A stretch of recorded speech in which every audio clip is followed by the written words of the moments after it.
Hello, good morning everyone, this is me Pooja Verma. Welcome to our class. So बच्चों, chapter 7 हमने theoretical part पे complete कर लिया है। अब हम स्टार्ट करने वाले हैं इसके question answers. So let's start our chapter tribes, nomads and settled communities. Yes बच्चों, तो अपना फर्स्ट क्वेश्चन है मैच द फॉलोइंग्स। और मैच द फॉलोइंग्स में हम क्या करते हैं, पहले वन साइडेड हम रीड कर लेते हैं, देन सेकेंड साइड हम रीड करके फिर उनमें कनेक्शन के अकॉर्डिंग हम मैचअप्स करते हैं। ठीक है, so first side is Garha, Tanda, labourer, clan, Sibsingh and Durgavati. अब इनका कनेक्शंस हम देखेंगे किसके साथ में। ठीक है, तो गढ़ क्या था, चैप्टर आपने ठीक से पढ़ा होगा तो आपको याद होगा कि ट्राइब्स हमने बहुत सारे पढ़े थे ना। तो उनमें फर्स्ट ट्राइब जो था गौंड ट्राइब था, जिसके बारे में हमने डिटेल से पढ़ा ना। तो गौंड्स में बहुत सारे क्या होते थे, विलेजेस होते थे और 84 विलेजेस का ग्रुप होता था जिसे हम कहते थे गढ़। ठीक है, तो गढ़ को हम मैच करेंगे 84 से। ठीक है, जिसको जो 84 विलेजेस का ग्रुप था उसको हम 84 कहते थे, वही कहलाता था गढ़। ठीक है, और टांडा क्या था बच्चों, बंजारा ट्राइब्स थे आपके। ठीक है, उनका एक तरीके से कारवां होता था, ग्रुप होता था ना, तो that Tanda is called Karwaan. Yes, उस ग्रुप को हम कारवां कहते थे, टांडा कहते थे। ठीक है, लेबरर क्या था, आपके जो ट्राइब्स में अहोम ट्राइब्स थे बच्चों ना। तो अहोम ट्राइब्स में एक तरीके से फोर्सफुली लेबर लिया जाता था ना, तो उस लेबर को ग्रुप को कहते थे हम पेक। ठीक है, पेक से मैच करेंगे इसको। अब है क्लेन क्या था आपके, जैसे गौंड ट्राइब्स में विलेजेस के ग्रुप को हम क्या कह रहे थे, ये आपके कह रहे थे हम 84 है ना। वैसे ही अहोम्स में जो विलेजेस होते थे है ना, उनके ग्रुप को हम कहते थे खेल। ठीक है, उसे हम खेल कहते थे अहोम ट्राइब में। ठीक है, नेक्स्ट आते हैं सिबसिंग जो थे वो एक ट्राइब रूलर थे है ना। कौन से ट्राइब से थे वो, अहोम से। ठीक है, अहोम्स के एक तरीके से रूलर थे, सिबसिंग थे। ठीक है, देन है दुर्गावती जो थी वो भी एक रूलर हुई। कौन से ट्राइब से रही हैं, वैसे तो ये एक राजपूत प्रिंसेस थी है ना, तो इन्होंने एक ट्राइब रूलर से शादी करी थी, याद है ना आपको। तो दुर्गावती जो थी वो वहाँ की रूलर थी, गौंड जो ट्राइब थे वहाँ से ही रूलर रही, और वहाँ का जो एक बड़ा एम्पायर होता था, स्टेट होता था, उसे हम कहते थे गढ़कटंगा। ठीक है, सो इनका कनेक्शन होगा गढ़कटंगा से। सो मैचअप्स आर कंप्लीट। ठीक है, तो इस तरीके से अगर चैप्टर बहुत अच्छे से हमने किया हुआ है ना, तो इनके कनेक्शंस के अकॉर्डिंग हम इसको मैच करेंगे। ठीक है, next question is fill in the blanks. Fill in the blanks में देखिए, the new caste emerging within varnas were called. Yes, जो वर्नास के बाद में जो नई कास्ट इमर्ज हो रही थी उसे क्या कहा गया बच्चों, याद है आपको, जातीज। यस, तो इसे हम बोलेंगे जातीज। ठीक है, डैश वो historical works written by the Ahoms. Yes, Ahoms जो थे ना, तो उनका हिस्टोरिकल वर्क जिस बुक में किया गया उसे हम क्या कहेंगे बच्चों, Buranjis. So this is called Buranjis. ठीक है बच्चों, next is the dash mentions that Garhakatanga had 70,000 villages. Yes, किस में हमें पढ़ने को मिलता है कि गढ़कटंगा जो गौंड्स का विलेजेस का ग्रुप था उसमें 70,000 विलेजेस थे। कौन सी बुक थी, अकबरनामा। लिख दीजिए आप लोग सभी, Akbarnama.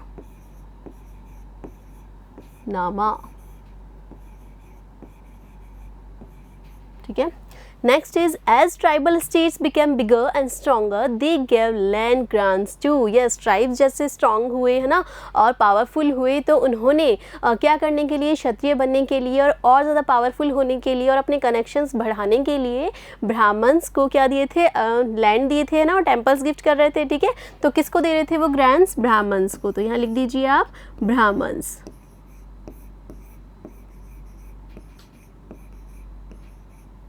Yes, Brahmins and temples.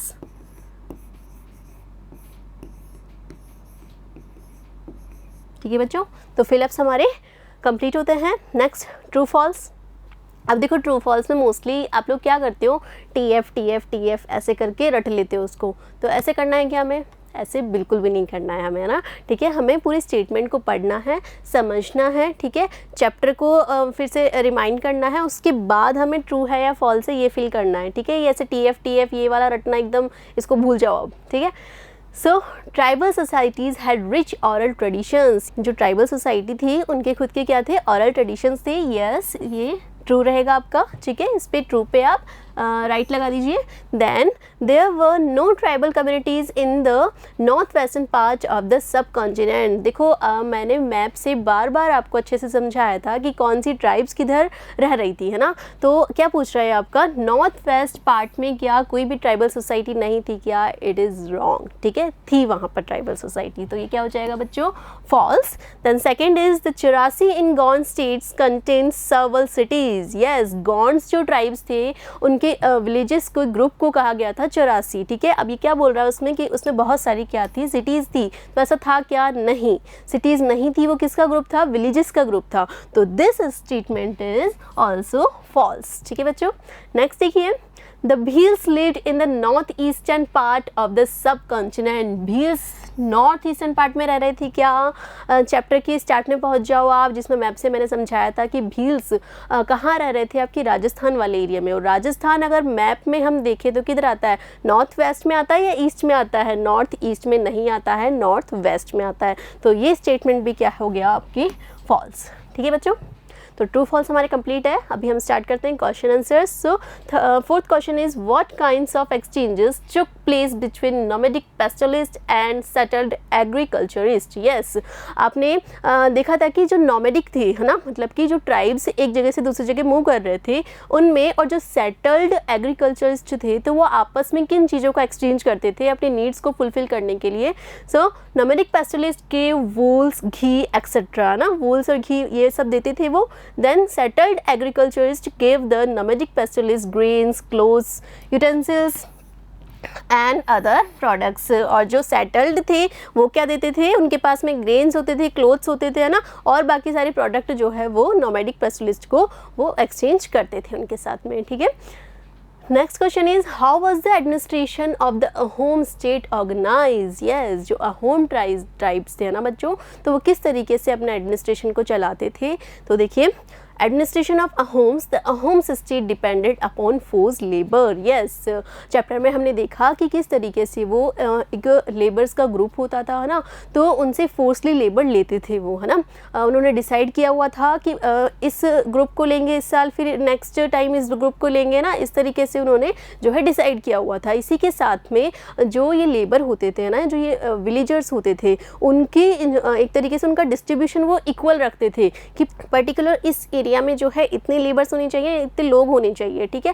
अगर वहाँ पे ज़्यादा हो गए तो फिर वहाँ से उनको हटा के दूसरे विलेज में शिफ्ट कर दिया ना, तो मतलब इक्वलिटी रखते थे वो, ठीक है, कि पॉपुलेशन जो है वो बिल्कुल इक्वल होनी चाहिए हर विलेजेस में, ठीक है। तो इस तरीके से वो करते थे। देखिए, the force workers were called pigs, और उन वर्कर्स को क्या कहा जाता था, पिग्स कहा जाता था, जो कि अभी हमने किया था ना मैच द फॉलोइंग्स में, ठीक है।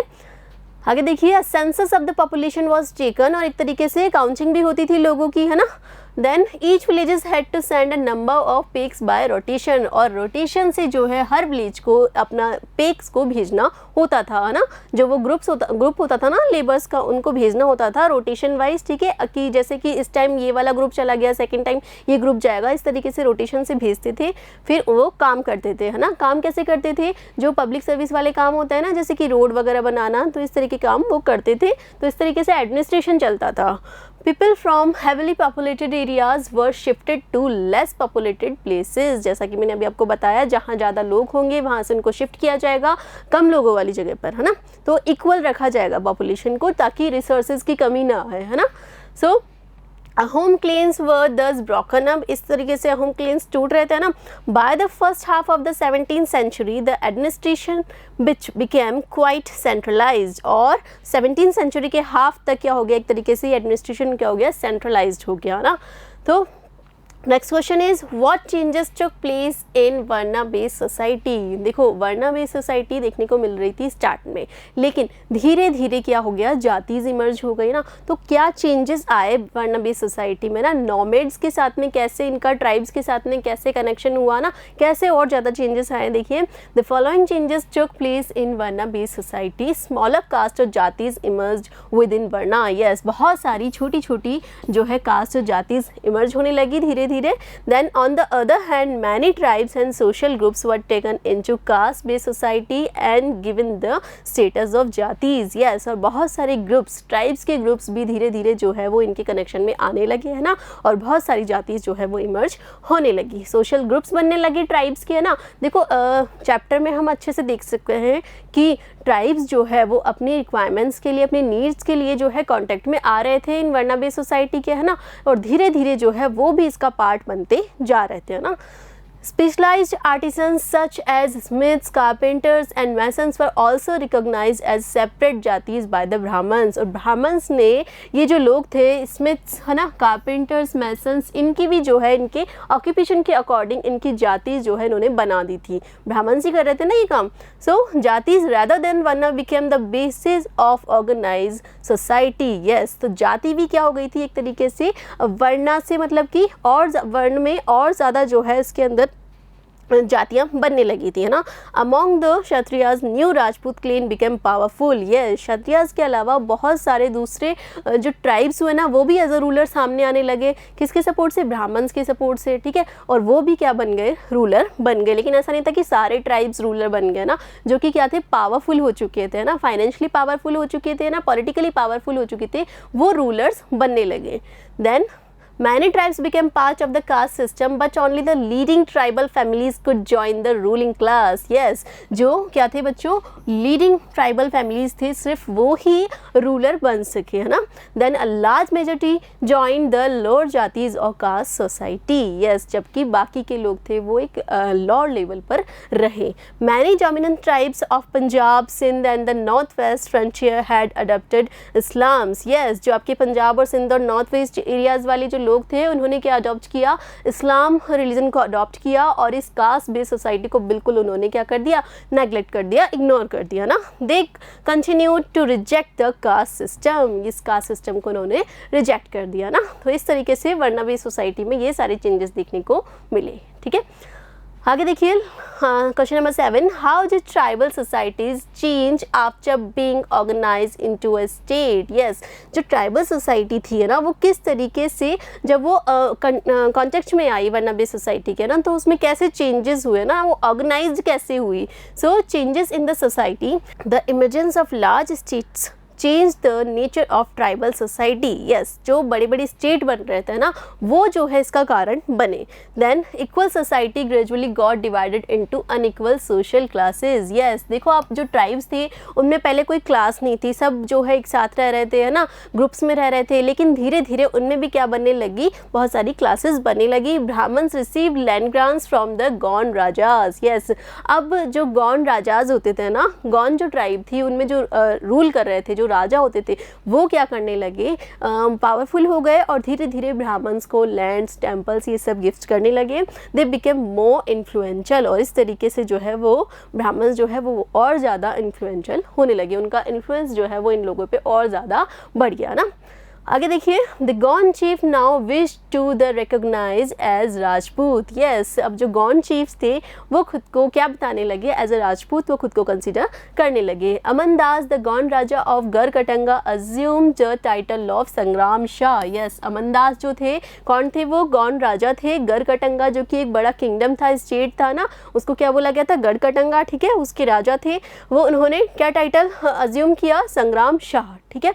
Then his son Dalpat married princess Durgavati. Yes, और उनके बेटे दलपत सिंह ने क्या किया? किससे शादी करी? राजपूत प्रिंसेस थी ना, दुर्गावती, उनसे शादी करी। तो ये सारे काम वो क्यों कर रहे थे? खुद को क्षत्रिय, खुद को रूलर कंसीडर करने के लिए ये सारी चीज़ें वो कर रहे थे, ठीक है बच्चों। तो इस तरीके से ये हो गया। Then she was the daughter of Salbahan the Chandel Rajput raja of Mahoba. जो दुर्गावती थी, है ना, कौन थी वो? डॉटर ऑफ सालभान, है ना। और इसी के साथ में कहाँ के राजा थे सालभान? ये चंदेल राजपूत थे, ठीक है। महोबा के ये राजा थे, उनकी ये डॉटर थी, ठीक है, प्रिंसेस थी उनकी। तो इस तरीके से हमने देखा कि जो है गॉन्ड्स जो थे, ट्राइब्स जो थे, वो क्षत्रिय खुद को कंसिडर करने लगे, है ना। ब्राह्मण्स को बहुत सारे क्या लैंड्स और टेम्पल्स गिफ्ट करने लगे। तो इस तरीके से जो चेंजेस आए वर्ना बेस्ड सोसाइटी सोसाइटी में ट्राइब्स जो है वो और ज़्यादा पावरफुल हुए। ठीक है बच्चों, अब देखो इस चैप्टर में हम सारी चीज़ें देख चुके हैं कि किस तरीके से ट्राइब्स जो थे वो एक वर्ण based society, cast based society के कॉन्टेक्ट में आकर उनका खुद का भी जो है लाइफ सर्कल काफ़ी चेंज हुआ है ना। 8th question is were the Banjaras important for the economy. तो बंजाराज क्या इंपॉर्टेंट थे इकोनॉमी के लिए? थे, ऑफ कोर्स थे। देखिए the Banjaras were very important for the economy, they were trader nomads. कौन थे वो? ट्रेडर नॉमैड्स थे, जो कि प्रोडक्ट्स को एक जगह से लेकर दूसरी जगह तक घूमते थे, है ना, उनकी ट्रेड करते थे। Then and controlled trade and commerce, they played an important role in transporting grain to the city markets. Yes, कैसे सिटी मार्केट्स तक जो है ग्रेन्स को, प्रोडक्ट्स को वो घूम घूम कर पहुँचाते थे, तो ये बंजाराज बहुत ज़्यादा इंपॉर्टेंट थे।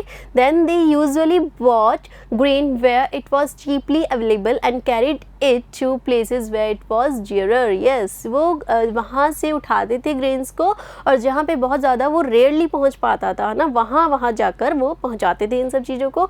From there they again reloaded the oxen with anything that could be profitably sold in other places. Yes, और वापस अपने ऑक्स वगैरह पे जो है ये सब कुछ लाद कर सामान लेकर जाते थे और जहाँ पे वो रेयरली अवेलेबल होता था ना वहाँ पहुँचाते थे। ठीक है, जहाँ पे वो बहुत ज़्यादा कॉस्टली जो बिकता था वहाँ ले जाकर ये पहुँचाते थे। इस तरीके से जो है ट्रेडिंग में ये बहुत ज़्यादा जो है इम्पोर्टेंस इनकी थी। ठीक है, next question is in what ways was the history of the Gonds different from that of the Ahoms? Were there any similarities? Yes, Gonds जो थे वो कैसे अहोम से उनकी जो है लाइफ स्टाइल डिफरेंट थी, क्या उनमें कुछ सिमिलैरिटीज़ भी थी क्या?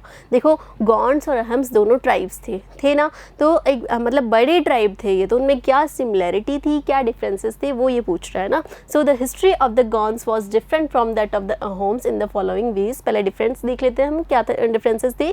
Gonds lived in Gondwana. Yes, Gond कहाँ रह रहे थे? गोंडवाना वाले एरिया में, है ना।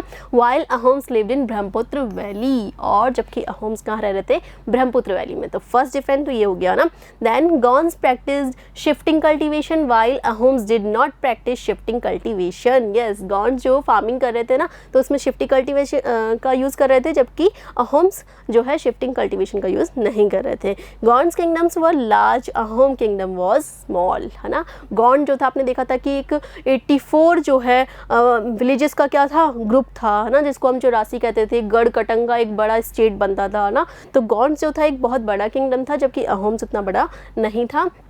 Gond kingdoms were divided into garh, Ahoms built a large state. ठीक है, गॉन्ड जो थे वो गढ़ में डिवाइडेड थे, जबकि अहोम जो है वो स्टेट में। Then Gonds did not use firearms. Yes, Gonds ने फायर आर्म यूज़ नहीं किए थे। Ahoms use firearms for the first time in the history of the subcontinent. Yes, subcontinent की हिस्ट्री में पहली बार अगर किसने यूज़ किया फायर आर्म तो वो कौन थे? अहोम्स थे। ठीक है बच्चों, तो ये सारे तो डिफरेंसेस हो गए। अब देखिए the similarity is that both were tribes. The Mughals tried to control the lands of both at different point of time। Mughals ने जो है अलग अलग टाइम पे दोनों को कंट्रोल करने की कोशिश की थी, ट्राइब्स पे, है ना। चैप्टर 4 में आपने देखा कि किस तरीके से बार बार मुगल्स जो है इन पर कंट्रोल करने की कोशिश कर रहे थे, जबकि अहोम्स पर जो है ये एंड तक पूरी तरीके से कंट्रोल नहीं कर पाए थे ना। तो एक सिमिलैरिटी ये हो गई, मुगल्स के थ्रू इन पर कंट्रोल करने की कोशिश की गई दोनों पर। There were changes in society of both due to the diversification of occupations. Yes, और उनकी सोसाइटी में चेंजेस आए जब उन्होंने अपने ऑक्यूपेशन में चेंज किया, है ना। जब उन्होंने अपने काम करने के तरीक़ों में चेंज किया तब दोनों के जो है सोसाइटी में चेंज आया। तो ये सिमिलैरिटीज़ जो है वो देखने को मिली। ठीक है बच्चों, तो डिफरेंसेस हमने देख लिए, सिमिलैरिटी हमने देख ली। इस तरीके से चैप्टर जो है थ्योरेटिकल पार्ट पे और क्वेश्चन आंसर्स के पार्ट पे एकदम कंप्लीट होता है। तो चैप्टर को आप अच्छे से देखिए, पढ़िए, समझिए, सुनिए, और नहीं आता है तो आप रिपीट करके देखिए वीडियोज़ को। तो थैंक यू सो मच।